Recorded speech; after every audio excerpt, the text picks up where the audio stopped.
The ডিবেটে আপনাকে স্বাগত। আজ আমরা ভারতের অন্যতম পুরনো একটি ইঞ্জিনিয়ারিং কোম্পানি গ্রিভস কটনকে নিয়ে আলোচনা করব।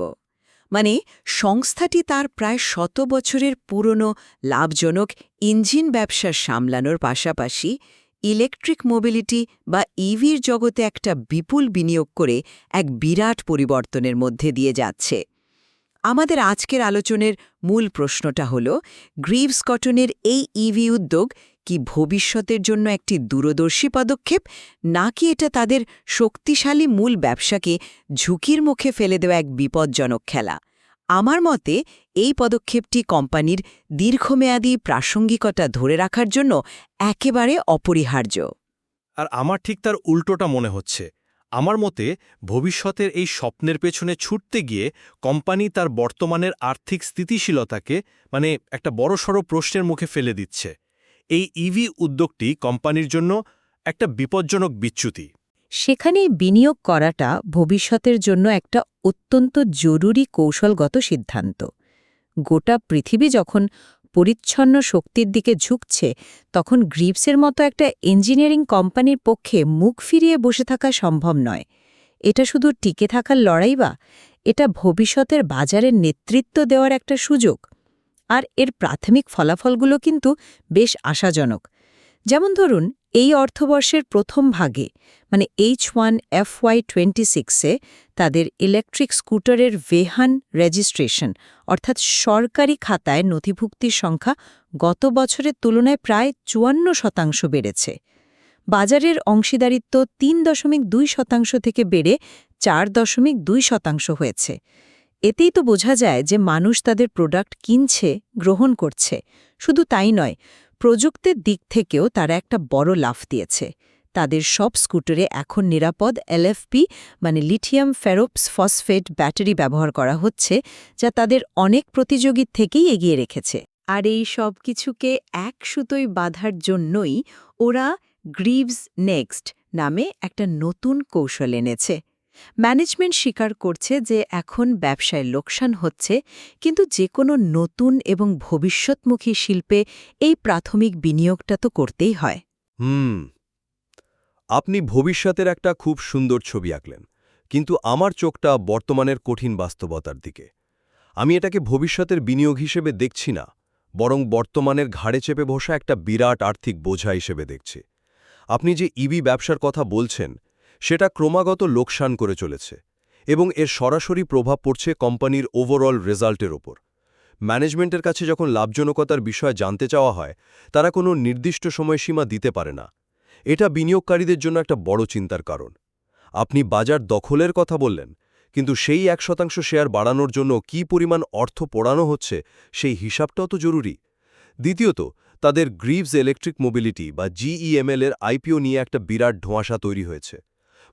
শেয়ার বাজারে আসার জন্য যে প্রাথমিক খসড়া বা DRHP জমা দিতে হয়, সেটার অনুমোদনের মেয়াদ আগামী ৭ই মে শেষ হয়ে যাচ্ছে।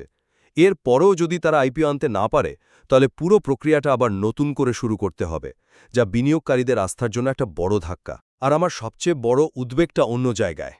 এই ইভি ব্যবসার ওপর অতিরিক্ত মনোযোগ দিতে গিয়ে তাদের মূল লাভজনক ব্যবসাটা ক্ষতিগ্রস্ত হচ্ছে। ভাবুন, আপনার সবচেয়ে নির্ভরযোগ্য আয়ের উৎস থেকে আয় প্রায় অর্ধেক হয়ে গেল।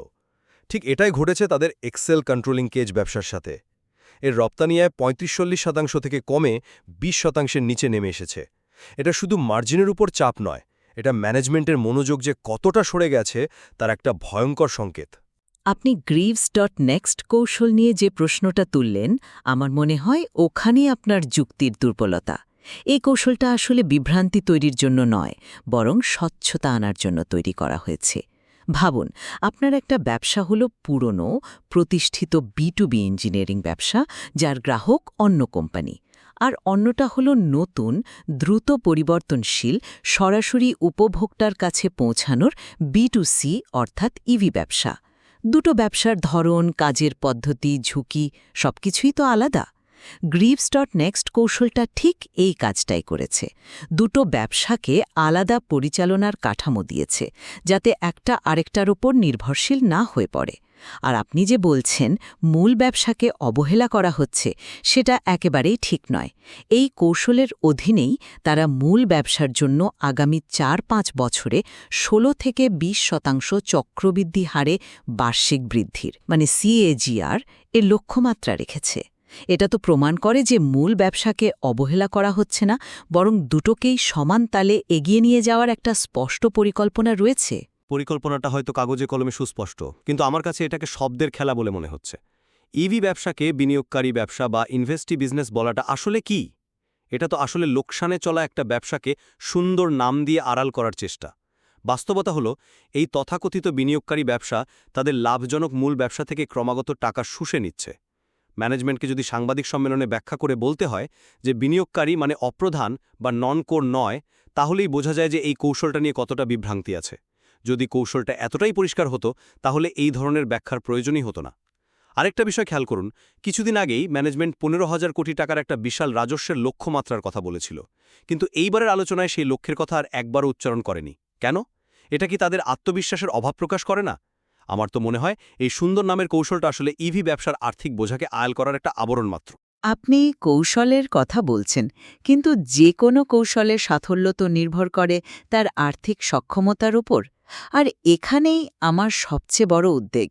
কোম্পানির আর্থিক সংকেতগুলো বেশ পরস্পর বিরোধী মনে হচ্ছে। একদিকে ম্যানেজিং ডিরেক্টর বলছেন কোম্পানি নেট ক্যাশ পজিটিভ, অর্থাৎ তাদের হাতে ঋণের চেয়ে বেশি নগদ টাকা আছে।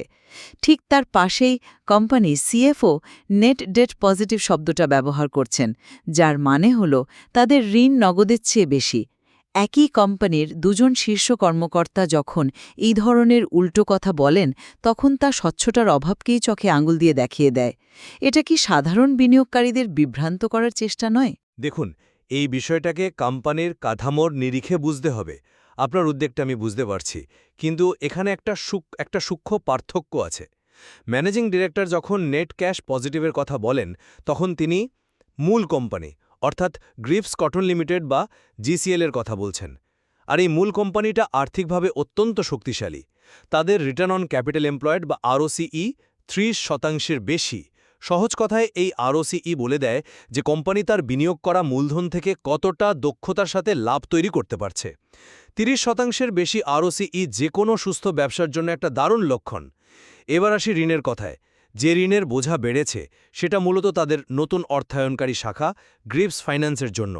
আপনি যখন একটা নতুন ইভি ইকোসিস্টেম তৈরি করতে চাইবেন, তখন শুধু গাড়ি বানালেই তো হবে না, ক্রেতাদের গাড়ি কেনার জন্য ঋণের সুবিধাও তো দিতে হবে। গ্রিভস ফাইন্যান্স ঠিক সেই কাজটাই করছে। এই ধরনের ব্যবসার জন্য বাজার থেকে ঋণ নেওয়াটা একটা সাধারণ অনুশীলন। এটাকে মূল কোম্পানির দুর্বলতা হিসেবে দেখলে ভুল হবে। আমি আপনার কাঠামোগত ব্যাখ্যাটা ঠিক মানতে পারলাম না। গ্রিভস ফাইন্যান্সের ঋণও তো শেষ পর্যন্ত মূল কোম্পানির ব্যালেন্স শিটেরই অংশ। এটা তো দায় এড়ানোর কোনো উপায় নয়।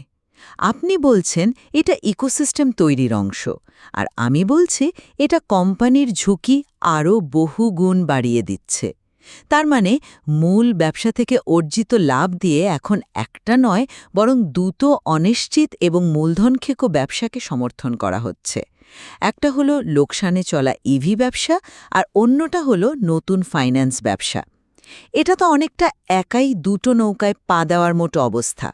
আর এই যে আর্থিক স্বাস্থ্যের কথা উঠল, যেখানে একদিকে এমডি বলছেন নেট ক্যাশ পজিটিভ আর CFO বলছেন নেট ডেট পজিটিভ, এই বিভ্রান্তি আসলে বড় সমস্যার ইঙ্গিত দেয়। মনে হচ্ছে কোম্পানির এক হাত জানে না অন্য হাত কি করছে, আর এর প্রভাব আমরা তাদের মূল ব্যবসাতেও দেখতে পাচ্ছি।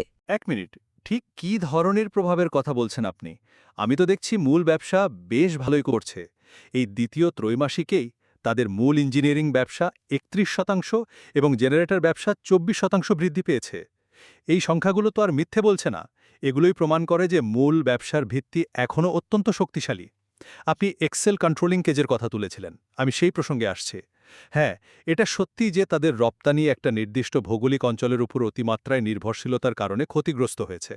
কিন্তু ম্যানেজমেন্ট হাত পা গুটিয়ে বসে থাকেনি। তারা সমস্যাটা চিহ্নিত করে সঙ্গে সঙ্গে একটা নতুন আন্তর্জাতিক ব্যবসায়িক গ্রুপ তৈরি করেছে। এটা তো সমস্যার সমাধান করার উদ্যোগ, মনোযোগ বিভক্ত হওয়ার লক্ষণ নয়। একইভাবে রিটেল ব্যবসায় যে উদ্যোগগুলো লাভজনক ছিল না সেগুলো বন্ধ করে দেওয়া হয়েছে। অলাভজনক ব্যবসা আঁকড়ে ধরে রাখার চেয়ে সেটা বন্ধ করে দেওয়া তো মূলধন এবং ব্যবস্থাপনার সঠিক ব্যবহারেরই পরিচায়ক। এটাকে আমি সক্রিয় এবং বিচক্ষণ ম্যানেজমেন্টের লক্ষণ হিসেবেই দেখি। কিন্তু আপনি মূল সমস্যাটা এড়িয়ে যাচ্ছেন। এক্সেলের মতো একটা শক্তিশালী ব্যবসার রপ্তানি ৩৫-৪০% থেকে কমে ২০%-এর নিচে নেমে আসাটা কোনো ছোটখাটো বিষয় নয়।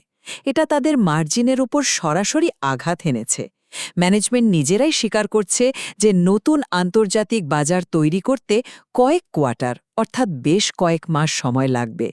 এই সময়টাতে যে ক্ষতিটা হচ্ছে তার দায় কে নেবে? আপনি রিটেল ব্যবসা বন্ধ করাকে বিচক্ষণতার পরিচয় বলছেন, আর আমি এটাকে পরিকল্পনার অভাব এবং বিভক্ত মনোযোগের ফল বলছি। যদি শুরুতেই সঠিক বাজার বিশ্লেষণ এবং পরিকল্পনা থাকত, তাহলে এই উদ্যোগগুলো হয়তো ব্যর্থই হতো না। এই ছোট ছোট ব্যর্থতা আর সমস্যাগুলোই তো প্রমাণ করে যে ইভির ওপর অতিরিক্ত মনোযোগ দিতে গিয়ে মূল ব্যবসার খুঁটিনাটি বিষয়গুলো থেকে নজর সরে যাচ্ছে। আপনি ৩১% বৃদ্ধির কথা বলছেন, কিন্তু এটা কি গত বছরের দুর্বল ভিত্তির ওপর দাঁড়িয়ে? আর এই বৃদ্ধির ফলে যে লাভ আসছে তার পুরোটাই তো ইভি লোকসানের গর্তে চলে যাচ্ছে। তাহলে এই বৃদ্ধি কোম্পানির শেয়ারহোল্ডারদের জন্য আদতে কি মূল্য তৈরি করছে? আপনি বর্তমানের লাভ ক্ষতির হিসাব নিয়ে বেশি চিন্তিত, কিন্তু আমি ভবিষ্যতের সম্ভাবনার দিকে তাকাতে বলছি। ভবিষ্যৎ যে বিদ্যুতের, এটা নিয়ে তো কোনো সন্দেহ নেই।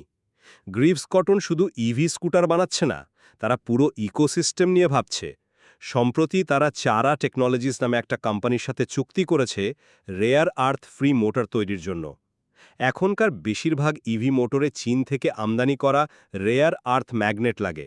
এই চুক্তি প্রমাণ করে যে তারা সরবরাহ শৃঙ্খলার ঝুঁকি নিয়ে কতটা সচেতন এবং তার মোকাবেলা করার জন্য দীর্ঘমেয়াদী পরিকল্পনা করছে। আর তাদের ইঞ্জিনিয়ারিং দক্ষতা নিয়ে তো প্রশ্ন তোলার কোনো অবকাশই নেই। তাদের তৈরি ইউরো V+ ইঞ্জিন ইউরোপের মতো কঠিন বাজারে রপ্তানি হচ্ছে, যা তাদের বিশ্বমানের ইঞ্জিনিয়ারিং ক্ষমতার প্রমাণ। এই একই দক্ষতা তারা ইভির যন্ত্রাংশ তৈরিতেও কাজে লাগাতে পারবে।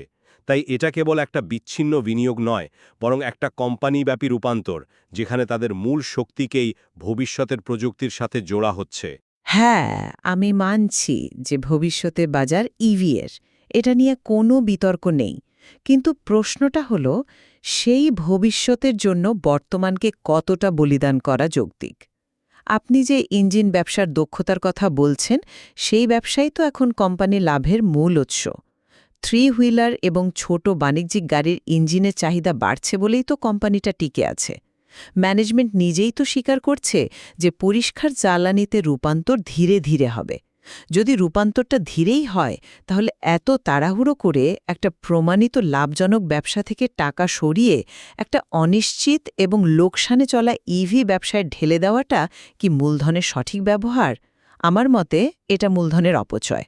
তারা তাদের বর্তমানের রাজত্বকে ঝুঁকির মধ্যে ফেলছে ভবিষ্যতের একটা অনিশ্চিত সাম্রাজ্যের আশায়। যে ইঞ্জিন ব্যবসা তাদের ৩০% বেশি ROCE দিচ্ছে, সেই ব্যবসার টাকা এমন একটা ব্যবসায় লাগানো হচ্ছে যার লাভজনকতার কোনো দিশা নেই। এটা কোনো বিচক্ষণ কৌশল হতে পারে না। আমার আলোচনার সারসংক্ষেপ করলে দাঁড়ায়, গ্রিভস কটন একটি অত্যন্ত বুদ্ধিদীপ্ত দ্বৈত কৌশল নিয়েছে। একদিকে তারা তাদের লাভজনক মূল ব্যবসাকে আরও শক্তিশালী করছে এবং সেখান থেকে আসা অর্থ দিয়ে ভবিষ্যতের উচ্চ বৃদ্ধির ক্ষেত্র অর্থাৎ ইভিতে বিনিয়োগ করছে।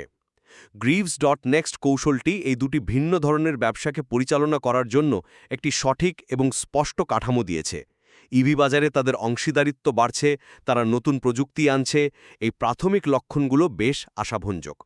বর্তমানের আর্থিক ক্ষতি আসলে ভবিষ্যতের বাজারের নেতৃত্ব দখলের জন্য একটি পরিকল্পিত এবং প্রয়োজনীয় বিনিয়োগ। আর আমার সারসংক্ষেপ হল, কোম্পানির শক্তিশালী এবং প্রমাণিত মূল ব্যবসাটি একটি লোকসানে চলা ইভি উদ্যোগের ভারে চাপা পড়ে যাচ্ছে।